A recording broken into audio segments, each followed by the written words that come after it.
Hi friends, అందరికీ నమస్తే. అందరూ బాగున్నారా? అందరూ బాగుండాలి, అందులో నేను ఉండాలి. Welcome back to my channel Bhavani ఇంటి విలువలు.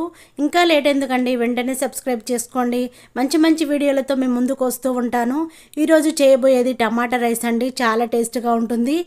10 మినిట్స్లోనే రెడీ చేసుకోవచ్చండి. కట్ చేసి పెట్టుకున్న టమాటా ముక్కలు, తగినంత ఆయిల్ తీసుకోవాలి, కరివేపాకు, పచ్చిమిర్చిని కట్ చేసి పెట్టుకోవాలి, పసుపు, కారము, ఉప్పు, పోపులు, ధనియా పౌడర్, జీరా పౌడర్, మిరియాల పొడి, కొత్తిమీర, చిన్నగా కట్ చేసి పెట్టుకున్న అల్లం ముక్కలు, చిన్నగా ఎంత వీలైతే అంత చిన్నగా కట్ చేసి పెట్టుకోవాలి. స్టవ్ వెలిగించుకొని కడాయిని పెట్టేసుకోవాలి. నేను 4 మెంబర్స్ వరకు చేస్తున్నాను. మీరు కావాలనుకుంటే తగ్గించి కూడా చేసేసుకోవచ్చు.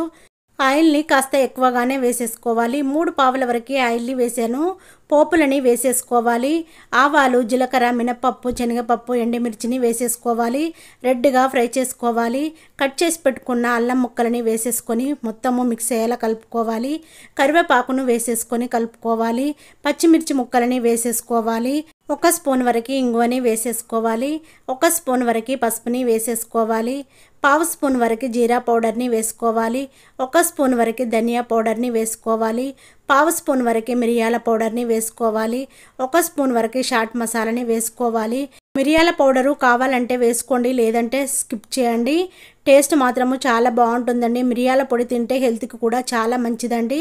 1 స్పూన్ వరకు ఉప్పుని వేసేసుకొని మొత్తము మిక్స్ అయ్యేలా కలుపుకోవాలి. కట్ చేసి పెట్టుకున్న టమాటా ముక్కలని వేసేసుకొని మొత్తము మిక్స్ అయ్యేలా కలుపుకోవాలి. మూత పెట్టేసుకొని ఒక 5 మినిట్స్ ఉడికించుకోవాలి. 5 మినిట్స్ తర్వాత మూత తీసుకొని మళ్ళీ ఒకసారి కలుపుకోవాలి. మూత తీసుకొని టమాటా మెత్తగా ఉడికిపోయింది. ఆయిల్ అంతా పైకి వచ్చేలా ఉడికించుకోవాలి. చూడండి, ఆయిల్ మంచిగా పైకి వచ్చింది. మళ్ళీ ఒకసారి కలుపుకోవాలి. ఉడికించిన అన్నాన్నంతా కుల్లగా చేసి పక్కన పెట్టుకున్నాం కదా, అన్నాన్నంతా వేసేసుకొని మంచిగా కలుపుకోవాలి. 1 స్పూన్ వరకు కారం పొడిని వేసుకోవాలి. కావాలనుకుంటే వేసుకోండి, లేదంటే స్కిప్ చేయండి. కారం లేకపోయినా పర్వాలేదు. మనము మిరియాల పొడిని వేసేసుకున్నాం కదా, అదైనా సరిపోతుంది. పచ్చిమిర్చిని వేసుకున్నాము, ఎండుమిర్చిని వేసుకున్నాము. మీ స్పైసీని బట్టి మీరు కారం వేసేసుకోండి. మొత్తము మిక్స్ అయ్యేలా కలుపుకోండి. స్టవ్ ఆఫ్ చేసుకొని లాస్ట్లో కొత్తిమీరను వేసేసుకొని మొత్తము మిక్స్ అయ్యేలా కలుపుకోండి. టమాటా ఫ్రైడ్ రైస్ చాలా టేస్ట్గా ఉంటుందండి. లంచ్ బాక్స్లోకైనా బ్రేక్ఫాస్ట్లోకైనా టేస్ట్ మాత్రం చాలా బాగుంటుంది. ఒక ప్లేట్లో టమాటా రైస్ను వేసేసుకొని ఆనియన్స్ రింగ్స్తోని గార్నిష్ చేస్తున్నాను. చూడండి ఫ్రెండ్స్, చాలా బాగా కనబడుతుంది కదా. టేస్ట్ కూడా చాలా బాగుంటుంది.